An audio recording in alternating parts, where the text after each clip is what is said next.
ಉಳ್ಳದ್ದು ಬೆಲೆ ಅಂದ್ರೆ ಏನ್ ಗೊತ್ತಾ? ದುಡ್ಡಿಗೆ ಕೊಂಡ್ಕೊಳ್ಳೋದು. ಕಾಸ್ಟ್ಲಿ, ಎಷ್ಟೋ ಕಾಸ್ಟ್ಲಿ, ಎಷ್ಟೋ ಕಾಸ್ಟ್ಲಿ ಇದು. ಓಕೆ, ಇದು ಎಷ್ಟೋ ಅಮೂಲ್ಯವಾದದ್ದು, ಎಷ್ಟೋ ಅಮೂಲ್ಯವಾದದ್ದು ಇದು. ಆದ್ರೆ ಇದು ಉಚಿತ.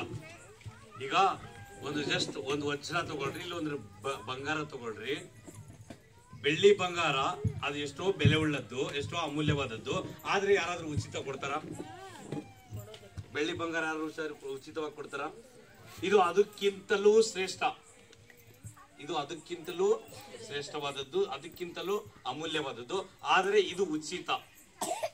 ಇದನ್ನ ಉಚಿತವಾಗಿ ಇರುವಂತದ್ದನ್ನು ಯಾರು ತೆಗೆದುಕೊಳ್ತಾರೋ ಯಾರು ತೆಗೆದುಕೊಳ್ಳಲ್ಲ ಅನ್ನೋದೇ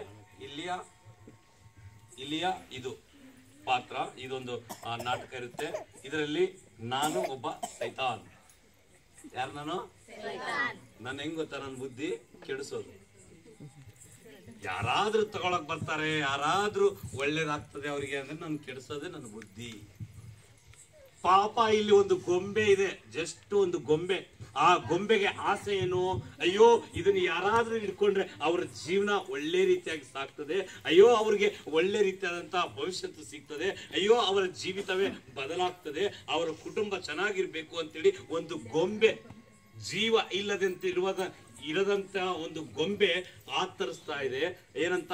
ಇದನ್ನು ಯಾರು ಹಿಡ್ಕೊಳ್ತಾರೋ ಅಂತ ಕಾಯ್ತಾ ಇದೆ. ಇಲ್ಲಿ ಯಾರು ಹಿಡ್ಕೊಳ್ತಕ್ಕೆ ಬರ್ತಾರೋ ಅವ್ರನ್ನ ಕೆಡಿಸೋದೇ ನನ್ನ ಕೆಲಸ. ಇದೇ ನಾಟಕ. Okay, start.